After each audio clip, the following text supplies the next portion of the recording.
Hello there, welcome to this new video. It's Derek, your online English teacher of Scottish. Et dans la vidéo du jour, nous allons parler du présent en forme simple avec la troisième personne du singulier, c'est-à-dire le grand, je vais le noter, S, qu'il ne faut surtout pas oublier, que peut-être tu oublies quand tu parles, que tu oublies quand tu écris.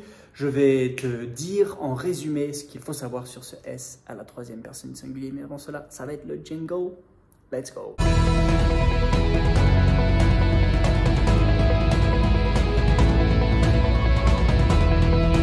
Alors j'ai amené mon petit tableau pour toi aujourd'hui pour tout simplement t'expliquer de manière synthétique et t'expliquer de manière pragmatique, parce qu'il faut que la grammaire soit pragmatique, que tu puisses le mettre en pratique tout de suite, et t'expliquer de manière naturelle comment utiliser ce S à la troisième personne du singulier. Alors voilà le tableau. Alors c'est mon petit tableau que j'emmène partout pour toi. Je tiens comme ça, il va peut-être bouger lors de ce tutoriel, mais ce qui est important, c'est que tu vois tout.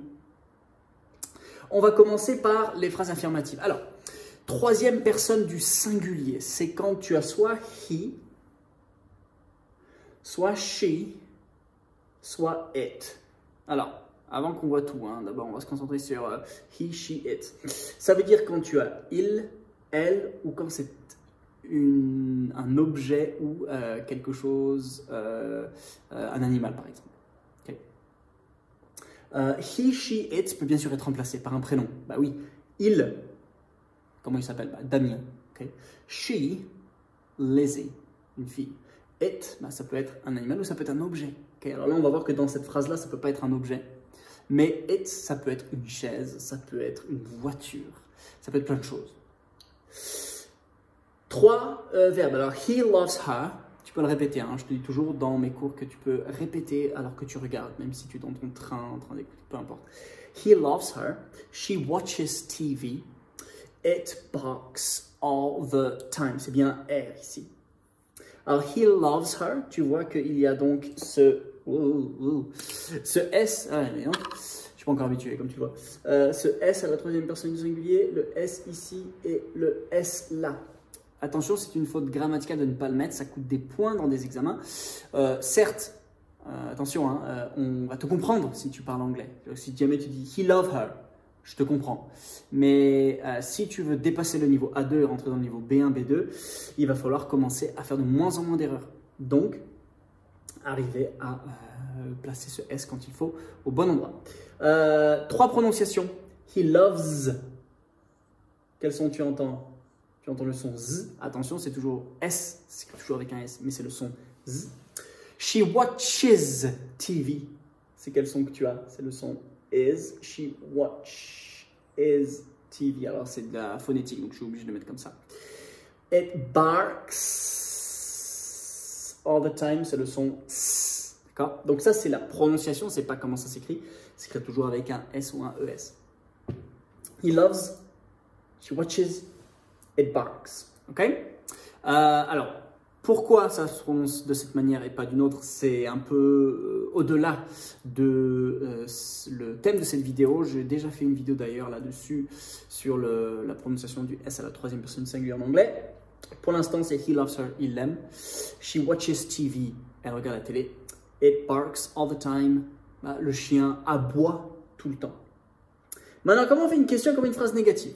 Alors, si tu n'es pas avec le verbe être, on va parler du verbe être juste après. Si tu n'es pas avec le verbe être, tu vas avoir besoin de l'auxiliaire do.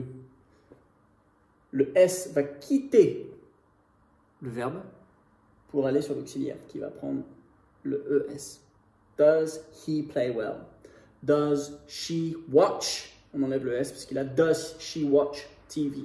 Does he love? Pas de S parce que le S il est là. Her. En fait, tu vois qu'il va falloir faire une espèce de transvaser, permuter le S qui va quitter le verbe pour aller sur l'auxiliaire. Il va aller sous-coller. Il faut que tu aies un S quelque part.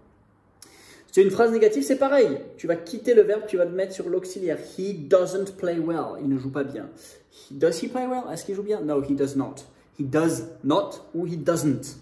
Okay, does, je mets un espace plus loin. Not ou doesn't. He doesn't play well, il ne joue pas bien.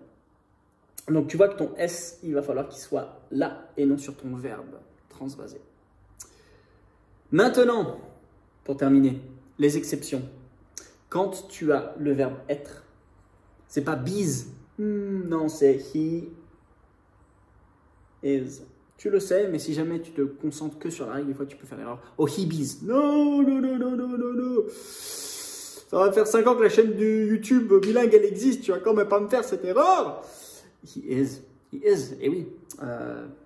C'est un verbe de base fondamental, mais qui est assez irrégulier. Et la modalité. Eh oui, la modalité. Alors, qu'est-ce que j'entends par la modalité? Je vais l'écrire, comme ça, ce sera bien écrit. C'est quand tu as will, tu sais, should, could. Et ben, si jamais j'ai he will play, je l'ai écrit, mais je te le dis en même temps. He will play well. Tu vois? He will play well, c'est une phrase. Et ben, tu vois que le well vient annuler le S, okay, parce qu'on est sur la modalité. Voilà, j'espère que ça t'aide, j'espère que ce S maintenant est imprimé, imprime, comme disait Omar Sy dans Intouchable, et c'est imprimé dans ta tête. Encore une fois, si tu l'oublies, ça n'empêche pas que la personne te comprendra, mais ce sera une faute. Donc il va falloir essayer de entailler tout ça pour faire plus de fautes, plus d'erreurs, pour que ce soit du bon anglais. I'll speak to you soon. Bye bye.